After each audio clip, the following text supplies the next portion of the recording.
BR9 టీవీకి స్వాగతం. మినర్వాలో ఘనంగా 10th ఫేర్వెల్. మినర్వా ప్రాంగణంలో 12/4/2024 శుక్రవారం 10వ తరగతి విద్యార్థులకు ఫేర్వెల్ డేని ఘనంగా నిర్వహించారు. ఈ సందర్భంగా ఫౌండర్ డివిఎస్ రాజు రమేష్ మాట్లాడుతూ 10వ తరగతి విద్యార్థులు తదుపరి ఎంచుకునే కోర్సులను జాగ్రత్తగా ఆలోచించి వారి అభిరుచులకు ఆసక్తులకు అనుగుణంగా ఎంచుకోవాలని, అంతేగాని ఫ్రెండ్స్ మరియు పేరెంట్స్ ఒత్తిడితో కోర్సులు ఎంచుకోరాదని తెలియజేశారు. ఎగ్జిక్యూటివ్ డైరెక్టర్ ఆర్బి చౌదరి మాట్లాడుతూ ఇంటర్మీడియట్ దశ చాలా ప్రధానమైనదని, ఆ దశ విద్యార్థుల తదుపరి జీవితానికి ఆధారమైనదని, కావున ఇంటర్మీడియట్లో తీసుకోవాల్సిన జాగ్రత్తల గురించి వివరించారు. చైర్మన్ మురళీకృష్ణ మాట్లాడుతూ 10వ తరగతి తర్వాత విద్యార్థులు వారి లక్ష్యాలను చేరుకోవడానికి ఏ విధంగా కృషి చేయాలనే అంశంపై వివరించి వారి కోరుకున్న లక్ష్యాలను మరియు ఉన్నత శిఖరాలను చేరుకోవాలని ఆకాంక్షించారు. ఈ కార్యక్రమంలో principal Mallikarjun, vice principal Lakshman Kumar, academic advisor Suryakumar మరియు ఉపాధ్యాయులు పాల్గొన్నారు. ఈ కార్యక్రమంలో మేనేజ్మెంట్ సభ్యులను, ఉపాధ్యాయులను విద్యార్థులు సాల్వా మరియు జ్ఞాపకతో సత్కరించారు. ఇందులో భాగంగా విద్యార్థులతో ప్రదర్శించబడిన సాంస్కృతిక కార్యక్రమాలు ఆకట్టుకోవడం జరిగింది.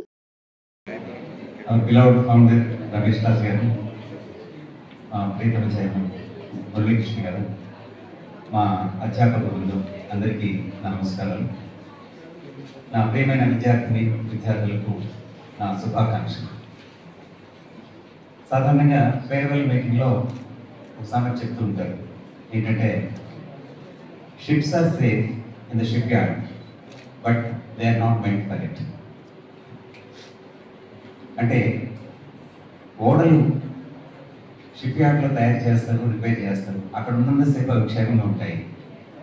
కానీ వాటిని తయారు చేసింది క్షేమంగా ఉండడం కోసం కాదు, సముద్రంలో ప్రయాణం చేయడం కోసం. అలాగే మీరు 10వ తరగతి తర్వాత ఇంటర్మీడియట్ తర్వాత గ్రాడ్యుయేషన్ ఇవన్నీ చదివిన తర్వాత సమాజంలోకి వెళ్ళి అక్కడ ఉన్న ఛాలెంజెస్ని మీట్ అవ్వాలి. అంతేగాని ఇక్కడ ఉన్న తల్లిదండ్రుల సంరక్షణలు కానీ ఉపాధ్యాయుల సంరక్షణలు కానీ క్షేమంగా ఉండడం కోసం కాదు. కాబట్టి ఈ ఫేర్వెల్ మీకు చెప్పడం బాధాకరంగా ఉన్నప్పటికీ కూడా మీరు తర్వాతి ప్రయాణానికి ప్రొసీడ్ అవ్వండి అని ఆనందంగా చెప్తూ శుభాకాంక్షలు తెలియజేస్తున్నాను. తర్వాత ముందుగా 9వ తరగతి విద్యార్థులకు నా అభినందనలు తెలియజేస్తున్నాను. ఎందుకంటే మనతో పాటు ఇంత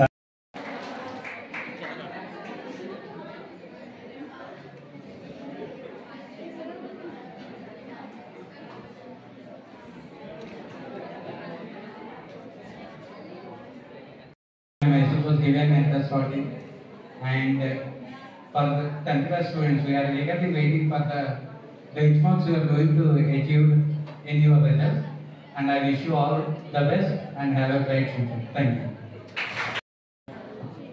Management members, Sri D.V.S. Ramesh Raju garu, founder of Minerva Educational Institutions, Dr. R.P. Chaudhary garu, our executive director, Sri Surya Kumar garu, our academic advisor, respected headmasters and respected faculty members.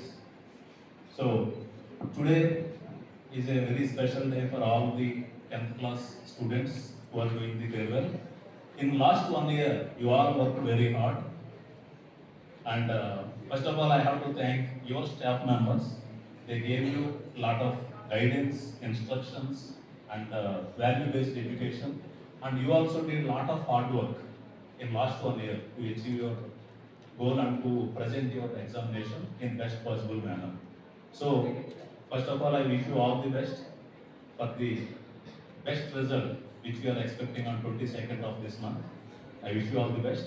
Next, thank you to all the 9th class students for arranging this farewell party. So it is a very good indication. So you are giving a nice farewell and friendly farewell to your seniors. And to the 10th class students, I will give you few important advices. This is very, very important junction point to you. Like Ramesh sir said, now you need to decide where you want to decide your career, in which direction you want to decide your career. Whether you want to become a doctor, then in intermediate you need to choose BPC. If you want to become an engineer, you need to choose MPC. If you want to become a chartered accountant or lawyer, then you need to choose CSE. So this is a very, very important point now. You decide yourself in which area you are having the interest and in which area your parents have the desire. But most importantly, it is purely your desire and your willingness where you want to excel. So please decide very carefully and then join a very good college where there will be a lot of focus on your individual listing. And most importantly, I always insist the conceptual based learning. That is very important. And what are the fundamentals you are learning? Okay, I also have taken a lot of classes to in physics to both 10th class and 9th class. So I always insist in conceptual based learning. If your foundation is very strong, then in all competitive exams like MSET or JEE Mains or any other exam, NEET exam, you will present your concepts very well. So even once you join the intermediate, right from day one, you have the conceptual based learning and do a lot of hard work to achieve your goals and to fulfill your dreams. Thank you very much, and I won't take too much time. I wish you all the best once again. Enjoy your day here, and once again, thank you to all the faculty members and HM to make this event a great success. All the best. Thank you.